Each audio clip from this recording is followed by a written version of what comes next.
couldn't listen because what he was asking. In fact, just the other day, they said to him, are you okay with what they're doing? Well, I don't want them to attack the nuclear, and I don't want them to attack the oil. I said, really? That's sort of the opposite.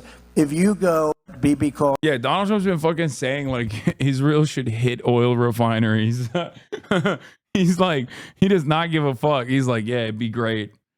What do you mean? Biden is being a pussy. He won't let Israel hit oil refineries or nuclear facilities. Who cares if the petrodollar collapses? I'll be president. I'll fix it. I'll come back and I'll fix it. I'll nuke Iran. I'll nuke Iran. 5 to 7 explosions reported in Tehran. Don't know if we are going to. Yeah, retaliatory strikes that Israel has engaged in so far. Like, it'll obviously be larger, but it will mostly be relegated to military targets. I don't think that America will allow Israel to hit oil or nuclear, like oil refineries or nuclear power plants. Not that Israel cares, but oil facilities or civilian targets. No. That's not. Israel doesn't care about hitting civilian targets. You might as well put a fucking crosshair if something is a civilian target. The real thing here is the real point of contention here is like Iran has said that their retaliation will be swift if any targets are struck that is of like energy related. If any energy related targets are struck, then they'll retaliate by lighting the entire region's oil production on fire. America knows this. America does not want this.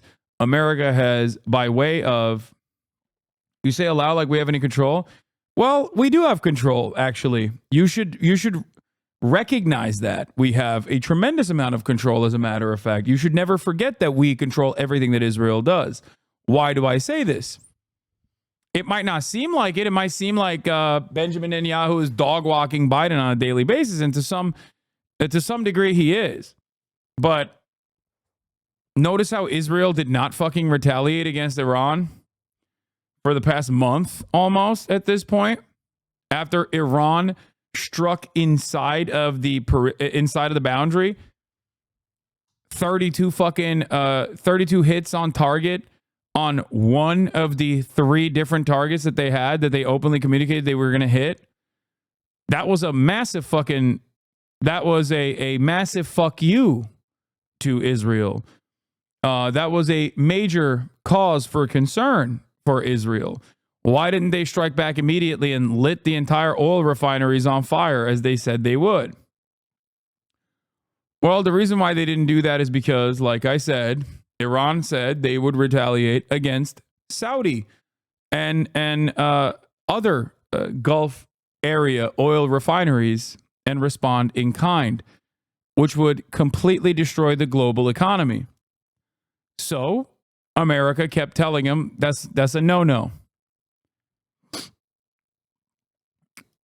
Ronan Bergman, New York Times, Yediot Ahronoth author, reporter, says the Israeli attack on Iran has begun.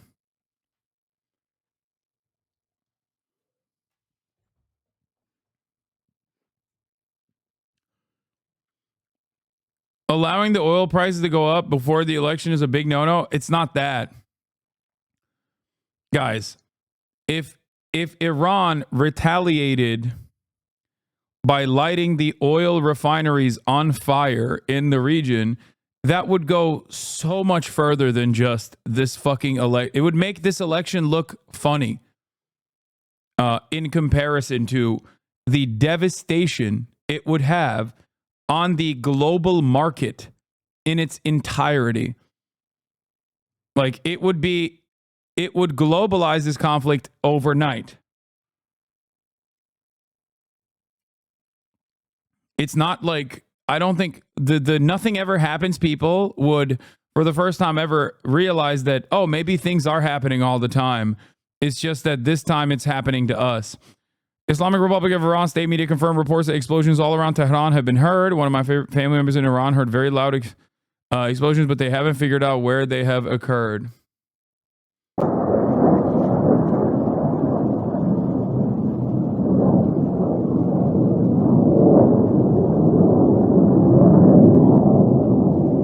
What? The Booty Brothers?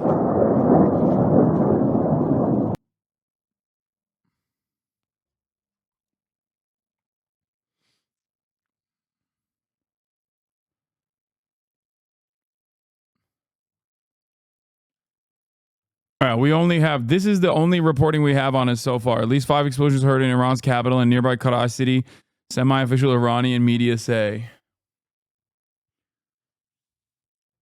So, I suspect that they are hitting like military targets.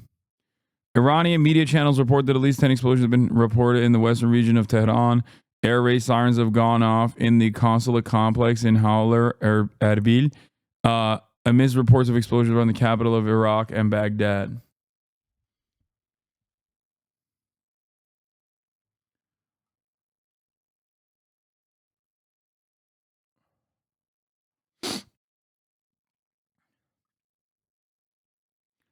I find it strange. Iran has showed it can overwhelm Israel's missile defense system and can hit targets of their choosing. I think that a lot of these like tit for tat attacks, when you're Iraq, sorry, not Iran. They're also they're hitting Iraq, they're hitting Damascus, and they're hitting Iran, which is the Iraq and Syria part of this makes sense. It's the that they always hit those areas. There's IRGC presence there. They always fucking pummel. That's why they say they're in a 7-front war. Israel has started their attack against Iran. Fox News can confirm the strikes are meant to send a message of deterrence. I'm told there was communication with the Americans ahead of the strikes over the past several days. Yeah.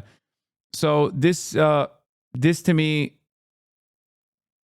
signals that they're not going to go above and beyond, but maybe I'm wrong. You know, you never let, you always need to allow Israel to surprise you. You know what I mean? There's always a little bit of an opportunity for Israel to do some shit.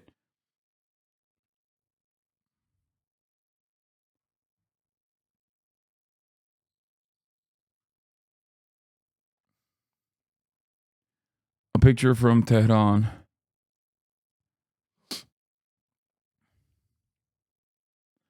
Showing Tehran how it looks like when a missile hits this target. Dude, these people are so fucking delusional, man. I genuinely don't understand like how they're so stupid. Like they just don't understand like missiles that were able to strike Israeli military bases are more than capable of striking Israeli civilian buildings. Why? Are you being censored? You seem like you're being held back. Wait, what? No. Why are you guys fantasizing about like what I'm like potentially not saying? Are you okay?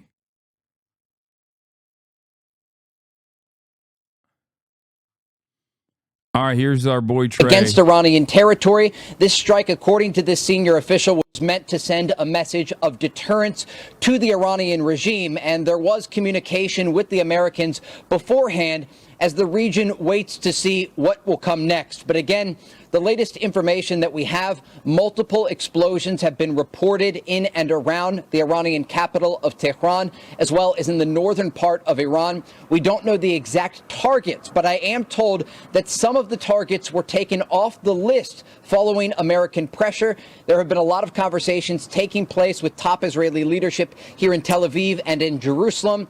talking with their counterparts in Washington to determine how to deter the Iranians but not drag the region into a broader war. Now, one other important note here. An Israeli official tells me the expectation is that following the strikes tonight against Iran, there will be some sort of response. Of course, they don't know what that response will look like, but Israeli air defense remains on high alert across this country. There is an understanding that Iran has the ability to target Israel with a variety of ballistic missiles, as they did earlier this month when they launched 180 of them toward this country. And so Israel's top defense systems, including the Arrow 2 and 3 systems, do remain on alert to be able to protect. Yeah, they need the THAAD too, bro. The explosion in Tehran came from the western part of the city where the Revolutionary Guard has headquarters, according to multiple residents in Tehran, including half a dozen Iranian journalists. This is from the New York Times. Okay. So yeah, they're striking like military targets. This is tit for tat, for the record. So far, this is what Iran did to Israel. Israel is doing back to Iran. And I suspect it will probably stay at that level, but I don't know. Like I said, there's always room for Israel to just like go above and beyond. Is the THAAD supposed to be up and running now? No, it's not. It's not. I don't think it's running yet, but it doesn't really fucking matter anyway. I feel like the THAAD also has the capacity to be overwhelmed with like extra missiles. Netanyahu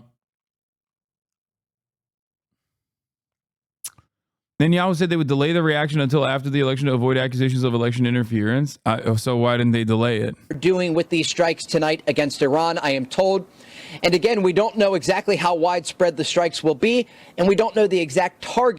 I live in a dorm in the west of Tehran. We heard about 5 explosions very clearly that even shook the windows a little bit. This was about 25 minutes ago. Some residents who saw the smoke said it might be some IRGC targets that were meant for producing missiles, not official.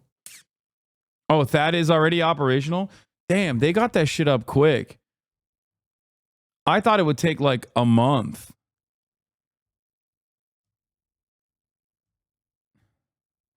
Like the reporting I read on it was that it would take some time for it to be fully operational. That they just like,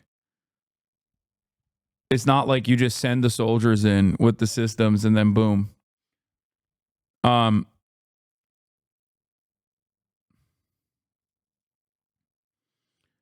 Anyway. And the extent at which they would describe the coordination was simply communication with the Americans. There's an understanding that they don't want to send a message that the United States is directly involved in any of these attacks, despite the fact that behind the scenes they may be sharing things like intelligence. And we do know, of course, that the Americans have helped the Israelis to prepare for possible Iranian retaliation to the strikes that are currently taking place, Jason, as we speak. Remember earlier in the week, and it really all sort of blends together for the officials here who are continuing to fight a war, not just on the ground inside Gaza against Iranian proxies like Hamas and Islamic Jihad, but also against Iran's largest proxy in the region, Hezbollah, in southern Lebanon. And the Americans deployed the THAAD anti-ballistic missile system to Israel.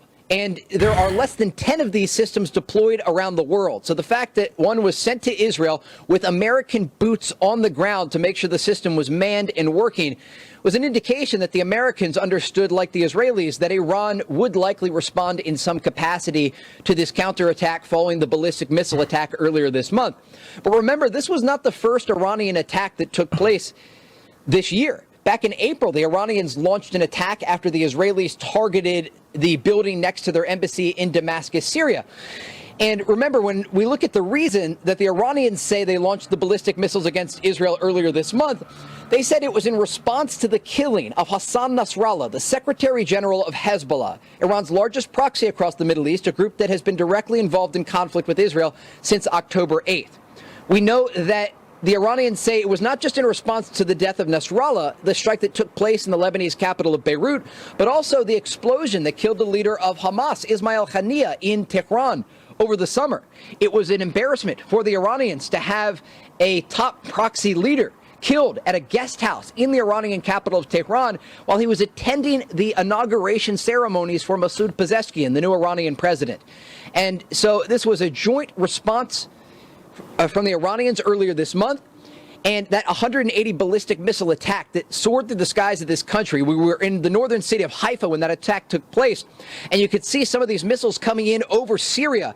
And some of them, actually, we understand more than half of them hit Israel. They were not intercepted. And you saw the craters across this country near to military bases and actually targeting military bases where Israeli jets take off from. And the Israelis saw this as, again, crossing a red line for the Iranian regime. And so that is why we had been told in the briefings and the conversations that we've been having with top officials here in Tel Aviv that this was not a question of if Israel would respond, but rather when and where. And as we understand tonight, Israel is striking Iran. Multiple explosions have been reported in and around the Iranian capital of Tehran, as well as further north. And we do not know at this hour what exactly is being targeted, but Iranian state media is also confirming that these explosions have taken place. Again, an indication Israel has started their attack against Iran. Jason? Trey, thank you. Stay safe. I'll let you reach out to your contacts and your reporting. But now let's go to Fox News correspondent Greg Palcott, who's joining us live. Greg, tell us, what are you hearing? What are you seeing? And how unprecedented is this attack or response by Israel onto Iran's territory? Well, it's quite unprecedented, Jason. Iran and Israel, up until this year, have kept apart. That is, they haven't staged any direct back and forth attacks, but as we've seen, for example, in the early part of October, you did have Iran launch a massive ballistic missile attack, a barrage on Israel. Remember, that was October 1st, and we've been waiting and waiting and waiting for Israel to do something. We heard a report tonight from one of the top military analysts. He said that Israel will be acting in the next few days, and it clearly seems like they have done that. Just going back over the reports we're getting, mainly from the Iranian media, is that they haven't stepped around the main target. There apparently are explosions in Tehran. That's the capital of Iran. That's exactly what would be sending the greatest signal to Iran that Israel is serious. Also, a town called Karaj has been hit as well. They're hearing multiple strong explosions. Jason, we're also getting indications that this could be an even broader, wider attack than just Iran. There are new reports that explosions have been heard in the Damascus countryside and central region. Remember, that is Syria, a very close ally of Iran and a conduit for both military supplies and soldiers coming from Iran through Syria into Lebanon and Israel. We've been tracking today, Jason, the incredible activity that the IDF has kept up on two of its most important fronts. Near where we are, we're just about 17 miles away from the Lebanon border. We've been watching a lot of back and forth between Israel and Lebanon. We've been watching right behind us a lot of rockets coming over from Hezbollah, and just about 10 minutes ago we actually heard a lot of Israeli jets overhead as well. So they were keeping that front very active, and they were also keeping the front down south with Hamas and Gaza active as well, and just like nothing else was happening. There's nothing new coming out of these reports that we haven't known about already, though. That's the problem. In the Iranian capital, according to Iran's semi-official Fars. We already know all this shit, man. Now, what's there's next? a lot that we still don't know at this stage, even as we are starting to get dramatic images of plumes of smoke emerging from Tehran. We don't yet know exactly what the targets were of this Iranian strike. But make no mistake, already just the fact that these explosions were reported in the Iranian capital, this is an indication that Israel is carrying out a more severe retaliation than the one it did for Iran's initial attack against Israel back in April. It's not deterrence, it's escalation. No, I think that depending on how Israel strikes back is either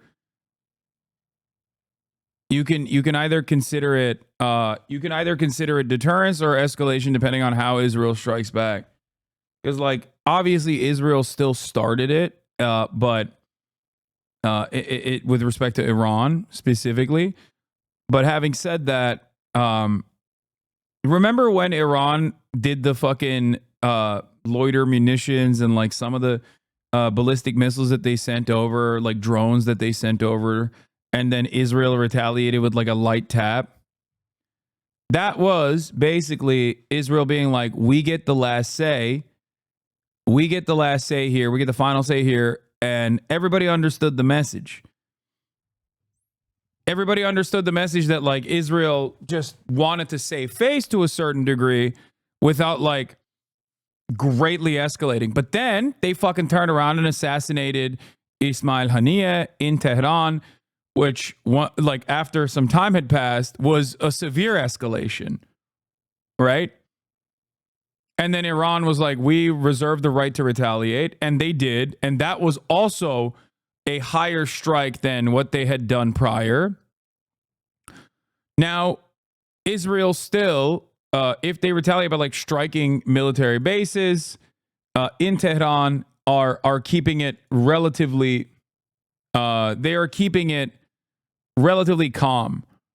If they hit nuclear facilities, if they hit oil refineries, then they're not keeping it fucking calm at all. And they're actually completely outside of America's threshold, I would say.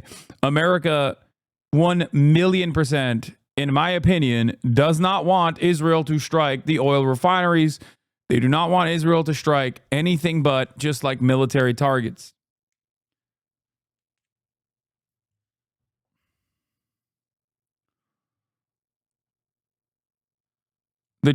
The chatter is intensifying once more that an Israeli. So Trita Parsi is pretty good.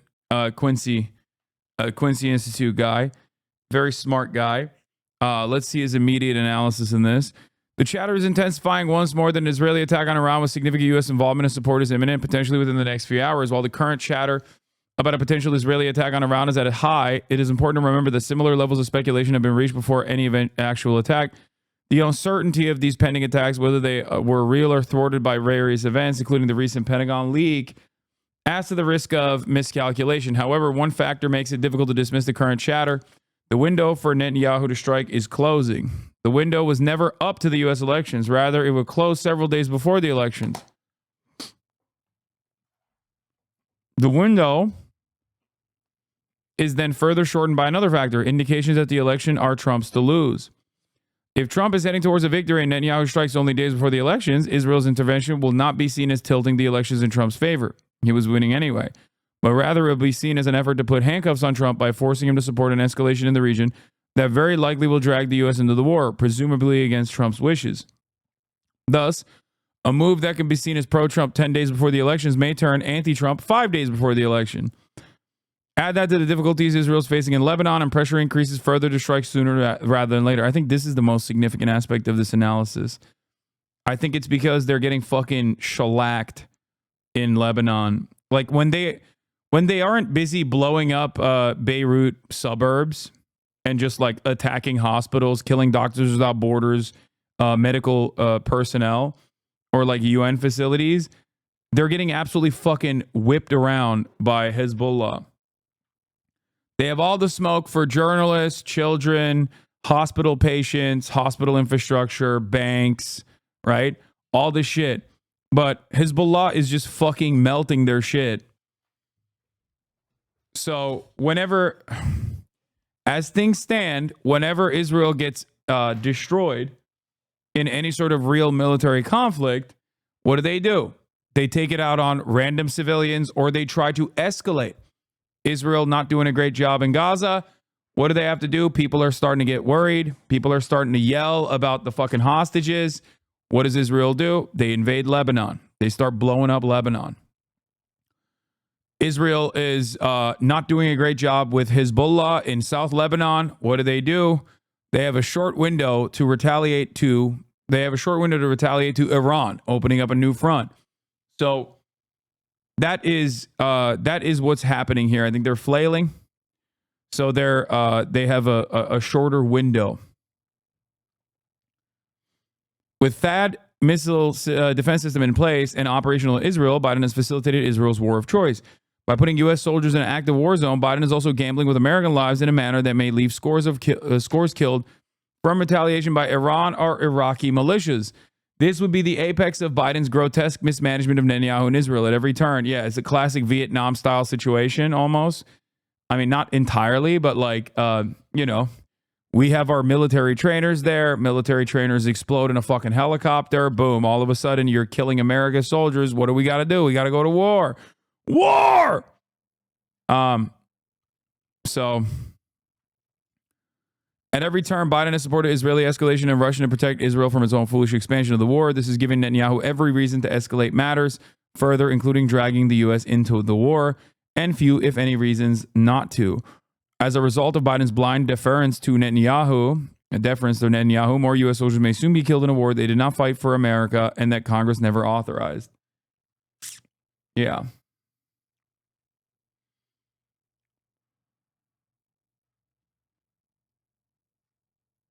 So,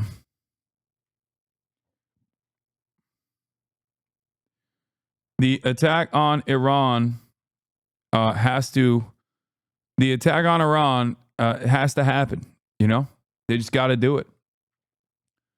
Now, how Israel attacks Iran in retaliation is what is significant here. It is officially started. We shall see in the upcoming hours what the actual damage is. We'll make an assessment.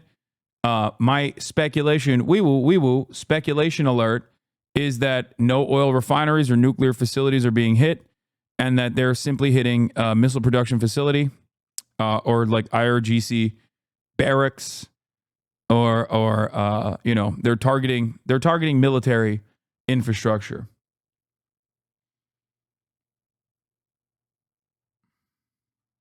That's what I'm assuming. And the only reason for that is not because of some humanitarian concern. Make no mistake.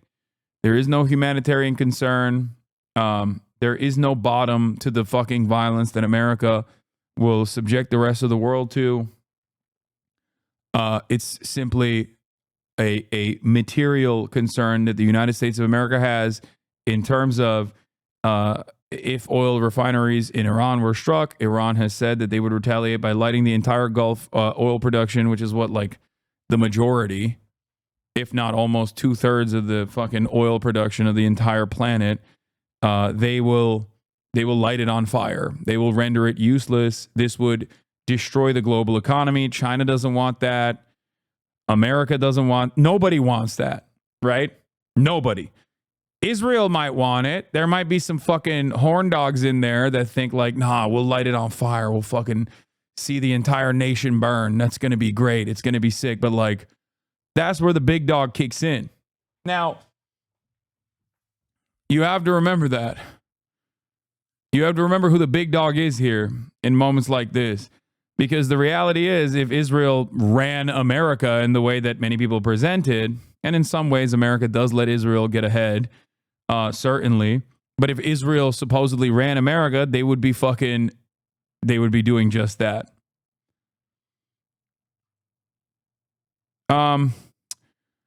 Breaking from Elint News, our valued chatter, Elint News. HasanAbi head in the building. Now that things are happening once again, he's coming in. IDF spokesman, the IDF is now precisely attacking military targets in Iran in response to the ongoing attacks of the regime in Iran against the state of Israel in recent months, in accordance with the guidance of the political echelon. Now, there are people saying Israel has actually hit a civilian power plant in Tehran. If that's the case, then that might be considered an escalation beyond what was expected. But we shall see. The IDF statement on strikes tonight.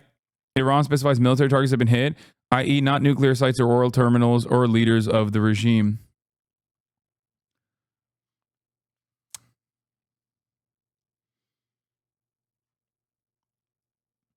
So how does this affect the potential Iranian response now? Or rehash of their last attack? This is my favorite type of commentary. Where is it? It's so sad that so many people in Iran are actually cheering for Israel out of their hatred for the government. Yeah, people in Iran love getting bombed.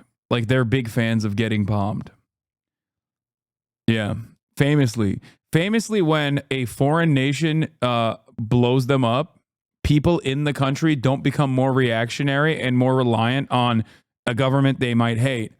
I'm Turkish. What would I know about such a thing? Like, I don't know, a coup d'etat that failed, that literally killed 250 fucking civilians in my country, that then gave a lifeline to a despotic, tyrannical leadership that was that was able to take advantage of said failed coup d'etat, that they were able to change the constitution of the country by way of referendum.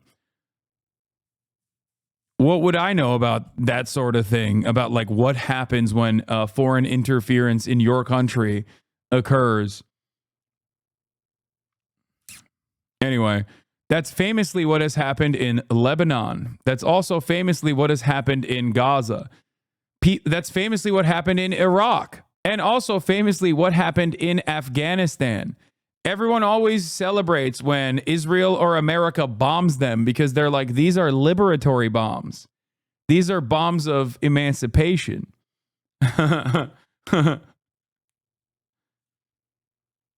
That's how it goes. Yeah, why didn't 9/11 make America overthrow the government? You know, a lot of Americans had discontent for their administration, and yet seemingly enough, 9/11 didn't cause Americans to fucking overthrow their government with a violent coup d'etat. How come the exact opposite happened? I wonder. It almost feels like the most consistent thing of all time. Yeah. It's also especially funny when talking about Iran, the Ayatollah. Are they popular? Well, they're popular enough, but they're definitely unpopular among dissidents, significantly so. But how do we get here? How did they get an Ayatollah? A question that one must ask themselves. Just a little bit of a scratching of the surface on Iranian history will help you arrive at that conclusion that like destabilizing a country oftentimes does not work in your favor.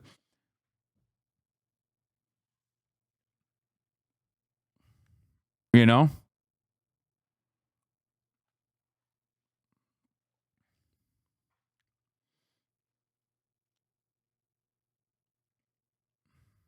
Anyway. In response to months, here's my goat, Daniel Hagari. In response to months of continuous attacks from the regime in Iran against the state of Israel, Daniel, right now, the Israel Defense Forces is conducting precise strikes on military targets in Iran. The regime in Iran and its proxies in the region have been relentlessly attacking Israel since October 7th on 7 fronts, including direct attacks from Iranian soil. Like every other sovereign country in the world, the state of Israel has the right and... Does every country have a right to defend itself? Do all peoples have an equal right to defend themselves? Because I don't think you feel that way, especially when it comes to Lebanon or when it comes down to Palestinians in their need for sovereignty and emancipation. All I'm saying is, I don't think you believe this. I feel like you're lying. Daniel, you could probably hear me all the way from Tel Aviv, okay? I suspect that you don't really believe what you're saying. I'm just, you know. And the duty to respond. Our defensive and offensive capabilities are fully mobilized. We will do whatever necessary to defend the state of Israel and the people of Israel. In response, even the ICC says Israel has no right because they aren't defending themselves. They're occupying another country. No, I know, but once again, it don't fucking matter. It don't matter at all. Reports say that Iranian fighter jets have taken off and based in the west of the country. I don't know about all that. Speak milder. You're exploding his eardrums.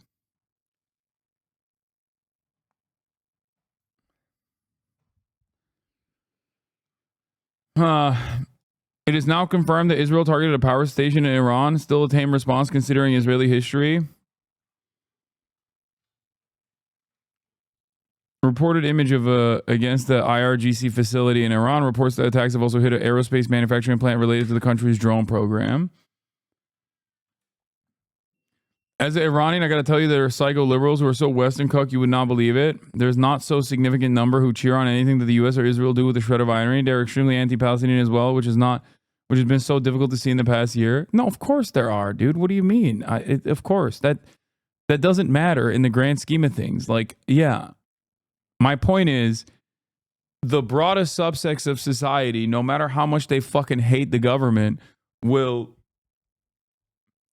change their tune when their houses are being fucking blown up. I know that. I know that from my own country. I know that from Turkey. Like, I get it.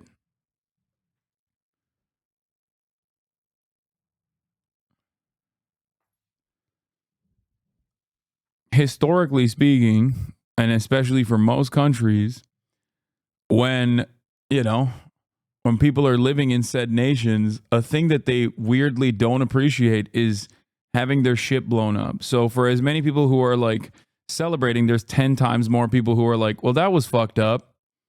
I don't really like that too much. I hope that people fight back against that is usually the more common attitude, which is, of course, pretty understandable position to hold. You know? They've moved on already. It's crazy. There's actually destroyed some of the income. Yeah. You can tell who stands to gain the most here by pummeling this coverage. You can tell which party benefits more from this kind of like potential escalation. 40,000 force. Of course, the head of U.S. Air Force's CNN Central already Command in the Michigan rally. that's based in Qatar, Jason. So we have assets, we have the ability to communicate and provide intelligence in real time. Lucas, really do appreciate what you're doing and keeping your eyes on the ground. We're going to take a quick break. Lots happening there as Israel. Donald Trump has been having phone conversations with Netanyahu every day this past week. He's like, come on. Just like think about how sick it would be. Think about it. The Ayatollah dead. Kill him. Kill the Ayatollah. It would be so good. You know Biden will let you do it. Come on. Do it. He's in the Discord channel. Yeah.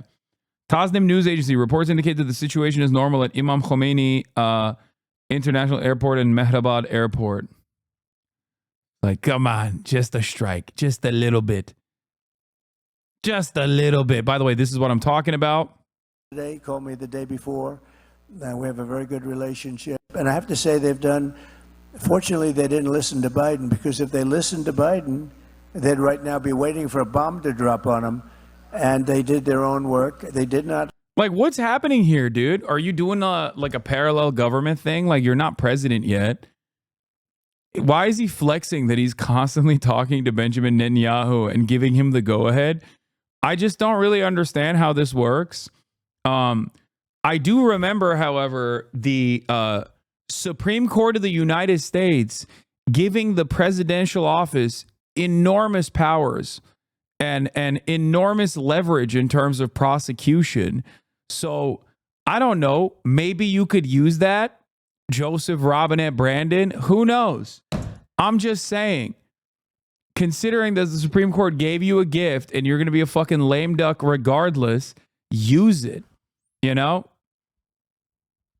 Fucking use it, dude. If you don't use it, you lose it. Scoop. Donald Trump signals support in a call with Netanyahu as he weighs strike on Iran. Do what you have to do, Trump offered Bibi, his backing in wars with Hamas and Hezbollah, even as his campaign seeks Arab American voters.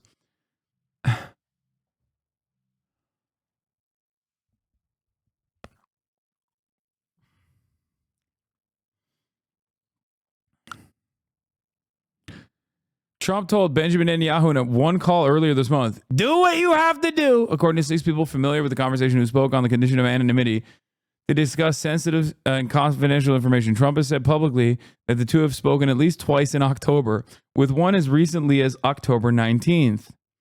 He didn't tell him what to do militarily, but he expresses that he was impressed by the pagers, said Senator Lindsey Graham. Oh, God, I hate him so much. That's another fucking scumbag that I despise so much, from the bottom of my fucking heart.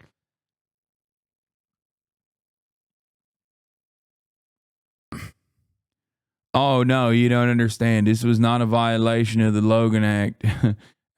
Listen, am Israel high, okay? I'm Senator Lee. Israel has a right to defend itself, and Donald Trump has a right to defend Israel. He doesn't mean it. When he says he's in direct violation of rules that were set long before him that declare what he is doing to be illegal, what he is openly revealing as a direct violation of U.S. law is actually not a violation at all. Israel has a right to defend itself. Also, you can have a conversation. Who amongst us has not had a conversation with Israel? I myself have a conversation with Israel every day. Okay? There's no foreign interference here. Am Israel high?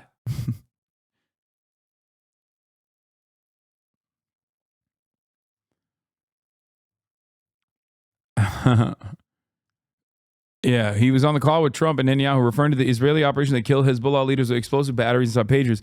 He expressed his awe for their military operations and what they've done. Yeah. Donald Trump routinely being like, fuck the law. I don't give a shit. You can suck me. I got impeached for this one time. Nothing happened. Like, literally, I'll get impeached again. What are you going to do? If you try to impeach me again, guess what? That means I won the presidency, okay? Win-win, baby. Doesn't even matter. We have no fucking laws, dude. We have no interest in following the law. Leahy law. What is that? Throw it in the fucking trash. I wipe my ass with it, okay? Oh, I'm sorry. Are we giving unrestricted, unlimited weapons to a country that is a serial violator of human rights? Who cares? Fuck you, okay? That's what's going on here. Doors open.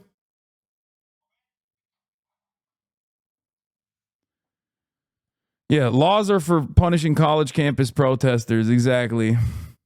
Listen, they couldn't listen because what he was asking. In fact, just the other day, they said to him, are you okay with what they're doing? Well, I don't want them to attack the nuclear, and I don't want them to attack the oil. I said, really? That's sort of the opposite. If you go, Bibi called. Yeah, Donald Trump's been fucking saying like Israel should hit oil refineries. He's like, he does not give a fuck. He's like, yeah, it'd be great. What do you mean? Biden is being a pussy. He won't let Israel hit oil refineries or nuclear facilities. Who cares if the petrodollar collapses? I'll be president. I'll fix it. I'll come back and I'll fix it. I'll nuke Iran. I'll nuke Iran.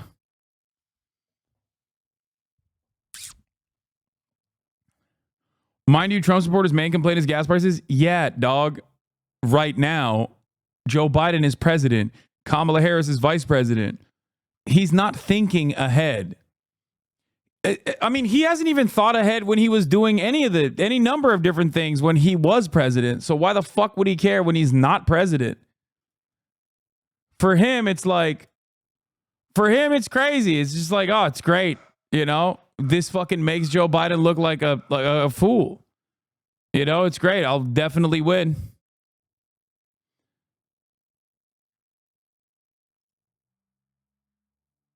Trump increasingly erratic on Tro with vulgarities and rambling. Okay, dude, that's not new. Structure is on the current target list for the Israelis. Another official reiterating this idea of deterrence and how they are looking to send a message to the regime in Tehran. And all of this lets us basically come to the conclusion here, what we reported earlier, that the Israelis are not looking to drag the region into a broader war, but they are looking for the attacks against their country to stop. It's not just from Iranian territory, but also their proxies across the Middle East, their hostages that are still being held inside Gaza, and the threats not just against Israeli forces in the region, but also against U.S. forces. And that's part of the reason I'm told there was significant communication with the Americans leading up to these strikes that are currently taking place against Iran tonight. Israel is looking to give Iran an off-ramp in all of this, but they're also prepared for the possibility that Iran may respond, given the fact that the Israeli strikes are the most significant that we've seen so far. The response back in April just struck the air defense outside of one of Iran's nuclear facilities. It was looking to send a message that Israel has the over-the-horizon capabilities, the ability to strike deep in Iranian territory. Tonight's strikes, I'm told, are quite different. They are going after military targets, but with a lot of force, and they want to show the regime that they will continue to put pressure on Iran if attacks against Israel are ongoing. But all of this could certainly unravel, and that is part of the reason that you have seen the close coordination with the Americans from a defensive posture. It's part of the reason that you saw the delivery this week of the THAAD anti-ballistic missile system here to Israel, U.S. forces on the ground in this country to help Israel to shoot down any sort of incoming missiles that may come in response to this attack against Iran that is unfolding as we speak. Remember earlier this month when 180 ballistic missiles were launched from Iranian territory toward Israel, many of them slipped past Israel's missile defense systems. Now, some of that was by design. Israel looking to reserve as much of its missile interceptors for the Arrow 2 and Arrow 3 systems for the sensitive sites across this country, for the Air Force bases, for the nuclear facilities, for some of the more sensitive military sites near Israel's second largest city of Tel Aviv, where we are reporting from right now. But they understand that this could be a long conflict. They may not take the off-ramp that is being offered to them. And I just want to give you some color here in Tel Aviv, Israel's second largest city. Overhead, there is a civilian plane headed toward Ben Gurion Airport, Israel's international airport. So this is an indication that the airspace over Israel remains open. Now, earlier we saw an image of a flight radar app that showed nearly all of the civilian planes over Iran and over Iraq and over Syria have cleared the airspace because they understand that this Israeli attack against Iran is ongoing and they don't want to have commercial airliners in the skies over where Israeli jets will be flying. But the fact that the airspace over Israel remains open is a sign that there are no changes currently for the Home Front Command, Israel's military instructions to the civilian population. Oftentimes, these instructions will come all at once to warn people of an impending attack. But at this hour, we are told there are no special instructions for the Israeli population. I do want to just read you here a quick update from Israeli media. Again, Jason, we're getting all of this in real time. A few pieces of military infrastructure near the Iranian capital of Tehran were targeted. We do expect to get some more information. A local Iranian media agency, and this is coming from state media, says that the situation is normal at the country's largest international airport. And they say there has been no targeting of oil facilities. Again, we're just getting this information in real time, trying to gather what we can from both Iranian state media, from Israeli media, and of course our sources here on the ground in Tel Aviv. Jason? Trey Yanks, thank you as always.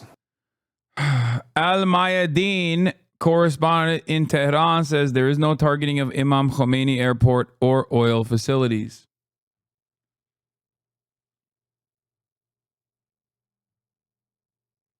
In Netanyahu voice, everything is fine. Yeah. What's happening? Well, good to be with you, Jason. And yeah, I mean, this came as something of a surprise to a lot of us because Israel had, I think, quite masterfully signaled that after the U.S. intelligence leak over the weekend, they were going to need more time to prepare. A lot of folks were hearing November 1st as a potential strike time. But to go ahead and hit Iran tonight shows them that they have to be ready 24/7. I think, this will be. What's really interesting is that this goes back to what I have said time and time again, which is that Israel only responds to force. Okay, in a matter where Israel only backs down when they are forced to. Now, there is perhaps no better demonstration of this reality than Israel doing a very limited strike, a very precise strike so far against Iran after Iran literally penetrated their anti-missile defense systems. It's very interesting to think. And it's a lesson that they have taught every single regional actor, okay, time and time again.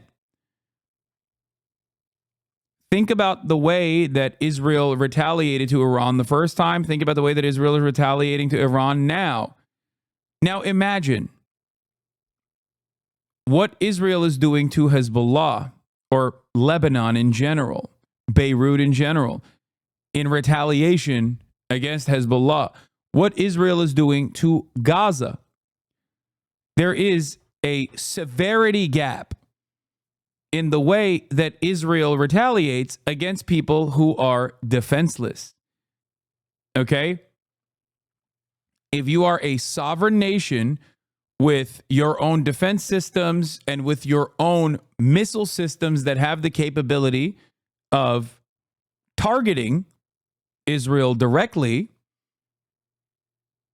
then Israel doesn't respond with a magnitude more force specifically against your civilians. As a matter of fact, whenever Israel is hit by any of the regional actors, they actually increase the pressure and increase the pain on some of the most defenseless in the area, being obviously the area that they occupy as a belligerent occupier, Gaza, right? They only have one speed. And the only reason why Israel gets to do this is because America lets Israel do this. Make no mistake. Okay? Make no mistake. America lets Israel do this shit. They are firing upon Israel in response to this attack that's happening. But again, that may be premature. This is playing out in real time. We're just hearing and seeing the reports based on what's happening. We do also have this IDF statement that came out that was very strong, I thought, and very much on point. You heard what the IDF said. What's your reaction to what their statement was? Oh, no, they're 100% correct. This is entirely within Israel's purview to do this. Iran needs to be on notice that their actions will have retaliation, and that this is not, I mean, it is indeed about the October 1st ballistic missile attack, but it's about all the other attacks that are taking place on Israel. Yes, sir. So, sorry to interrupt you, Victoria. Mm-hmm. We actually have the sound of the IDF spokesperson. Let's play that and then get your reaction to it. Yeah. Daniel Hagari is going to tell you that at the top of the hour, there is a 3-minute ad break. It's a terror ad break. Avoid it at all costs by subscribing. Have been relentlessly attacking Israel since October 7th on 7 fronts. We just watched it already. What do you mean? You want me to watch it again? Victoria, we got a lot of guests we're going to try to get in here. We're going to actually go to Christian Witten, who's going to respond to this. We appreciate your perspective on what's happening now. Christian Witten, a former State Department senior advisor in the Bush and Trump administration. You just heard the IDF. You see what's happening now. What's your response to what's happening in real time? It's a good statement. I think it's right. It's amazingly constrained. I think it's actually remarkable that Prime Minister. See fucking waters. All right, we're gonna move on from this unless there's some new updates. Okay, what the fuck is Ludwig doing there? That's crazy. Here's the official U.S. response. Initial U.S. response from NSC spokesperson. We understand that Israel is conducting targeted strikes against military targets in Iran as an exercise of self-defense and in response to Iran's ballistic missile attack against Israel on October 1st. We would refer you to the Israeli government for more information on their operation. Yep.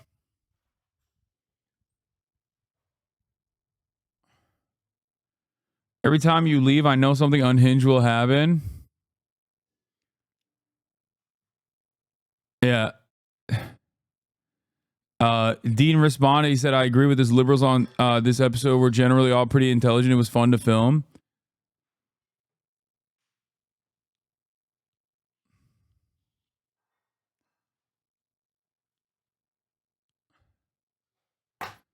X is censoring Iranian media. Iran is broadcasting. There are no strikes which hit Tehran. That was old footage. The air defense systems took it out.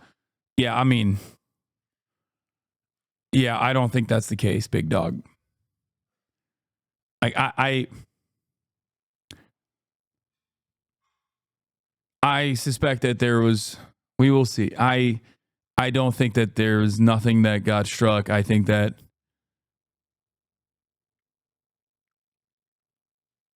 it was looking like the strikes didn't go according to plan. Wait, what? What do you mean?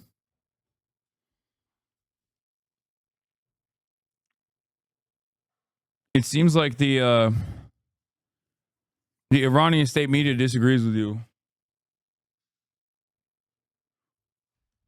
Deep fakes, brother. That made it up. That's like a Trump style BRICS guy. You know what I mean? That's my favorite type of guy. As you guys know, I love those like BRICS supporting right wingers. Iran successfully intercepted several Israeli missiles. Most reports from inside Iran indicate that the strikes were very limited. There are also reports that Iran successfully intercepted. I mean, regardless, like they still, you know, they still hit a bunch of targets. The point is that they didn't hit targets that were, you know, that would have been worthy of a severe escalation in terms of retaliation. The PMO released an image of Prime Minister Benjamin Netanyahu, Defense Minister Yoav Gallant, and military officials at the IDF's underground headquarters amid the strikes on Iran.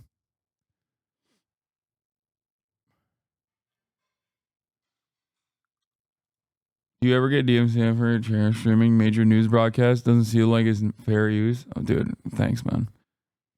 I think they're fine. Considering that I talk to major news broadcasters on a regular basis and they love that I fucking watch their shit. Considering that I'm on those major news broadcasters on a regular basis, you can hear the journalists themselves say that they like it. You know? Is this where we're going to? Like you couldn't control over like false smears of anti-Semitism, false smears of claiming that I deny fucking rape or something. So we're going back to the old hits. What's next, dude? Oh, you bought a house. Remember when you bought a house? Why the fuck are these guys? Why socialists, by the way? Bought a house, by the way.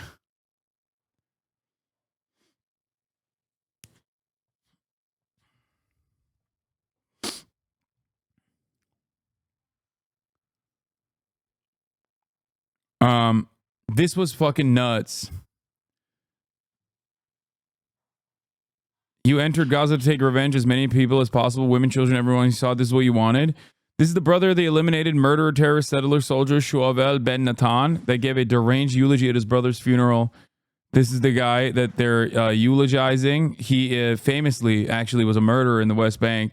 Today it was announced that soldier Shuavel Ben Natan was killed in southern Lebanon. He's one of the most dangerous and violent settlers in the West Bank settlements. He had killed Bilal Salah while picking olives in the village of Al-Sawiya, south of Nablus, and had also participated in the burning of several Palestinian villages and burning their homes and vehicles in the West Bank. He committed horrific massacres in the Gaza Strip while participating in the army and is responsible member and instigator of Ben Gvir's Hilltop Youth group. Hilltop Youth is the Rastafarian looking Haredi kids that you see sometimes. And I spoke about his heinous crimes in a series of previous tweets. He attacked Palestinian farms and communities with the aim of displacing their residents. Because of his many crimes, the Israeli police imprisoned him, and the United States was planning to impose economic sanctions on him. Turns out the United States can't impose economic sanctions on him any longer because he's fucking dead. Okay? The Spitler youth, exactly. Yeah. Oh well. You know. God Almighty, we want revenge. Revenge.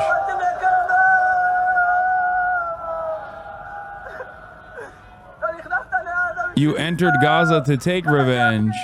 As many women, children you can. Everyone you saw. This is what you wanted.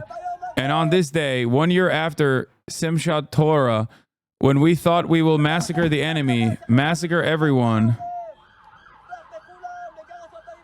that we will expel them all from this land, we are here on your funeral. So, interestingly enough, this is, for those of you who don't know, this is not like, we're not showing you like an ISIS funeral, okay? It might come across like that. You know, vibes are very ISIS coded, but it's not ISIS. It's actually Israel, which is very similar. Normal mistake that a lot of people might make, okay? But what you are watching is not an ISIS soldier funeral, like ISIS terrorist funeral, but instead the Israeli ISIS real funeral clip. You think that's a go ahead? Yes. Go ahead and clip me saying Israel is ISIS. I have said it time and time again. How much you want to bet this clip of you simply showing a video will be interpreted as anti-Semitic? Called it.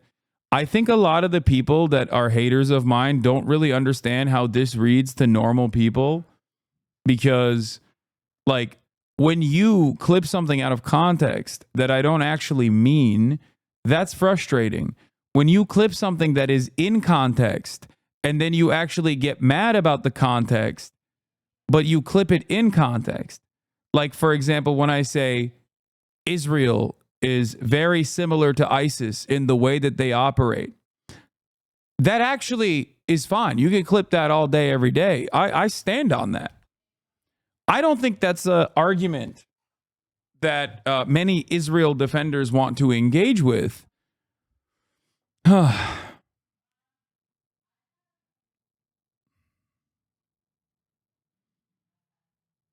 Simchat. Oh, Simchat. I thought I said it right.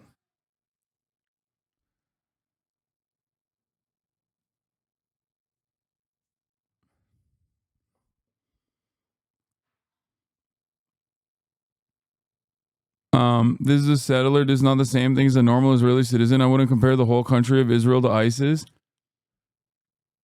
Oh, I said Simchat, my B. I think Israel's actions, like the IDF's actions in general, I'll tell you this much. Bombing World Heritage UNESCO sites, bombing churches, bombing mosques, bombing hospitals, killing journalists, killing healthcare professionals, doing a genocide, and then saying you're doing this genocide at the behest of a religion when it's obviously not correct. All of those things point to ISIS. They also happen to point to Israel. The only difference between ISIS and Israel is that I was about to say one has America's backing and the other doesn't, but the other also America basically invented and backed. So yeah, even on that front, I think Israel, ISIS, I don't know. Too many parallels. Yeah, the only difference is one is recognized as a nation state, the other isn't.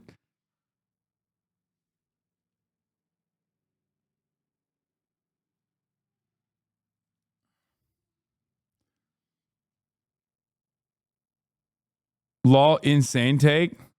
You've gone full bozo, RIP. Okay, this is a good thought experiment. Explain to me what I said that is wrong without saying, well, the Palestinians and the Arabs and the Muslims deserve it. Because every single thing that I just said is objectively correct, unless maybe you know something I don't. And the something you know that I don't, I assume is going to be that, well, the other side deserves it, right? Like that's what you're going to say.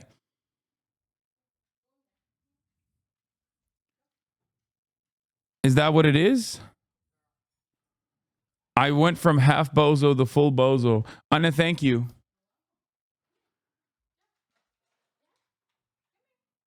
Okay, Kaya.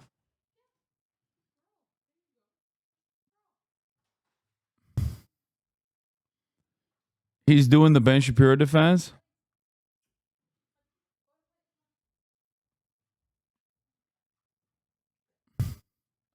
Why did these guys just fucking chirp and then they never respond? I don't understand.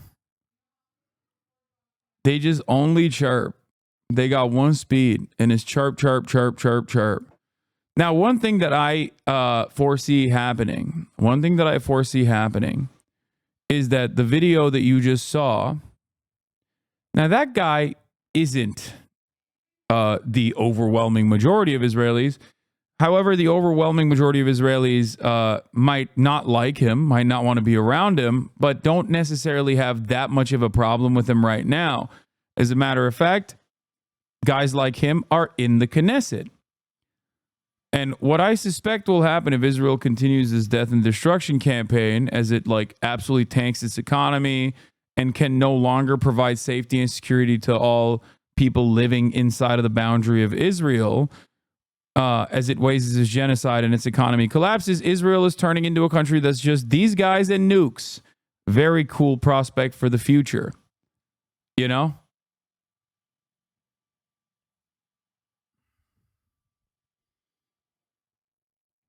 Pair that up with the fact that the wealthier Ashkenazi population living in population centers not having as many kids as the Orthodox population and the settler population, you all of a sudden realize that Israel's demographic concerns maybe not just are maybe possibly not the Arab demographic concern, but instead something entirely different. I disagree with you, Hassan. Most Israelis very much don't like this kind of person. No. You misunderstood me. I said the average Israeli citizen might not like this person. The average Israeli citizen might not want to be around this person. The average Israeli citizen might be disgusted by this person, but this person is inside of the Israeli Knesset, and the average Israeli right now does not necessarily mind all too much those actions. You know what I mean? That's what I'm saying.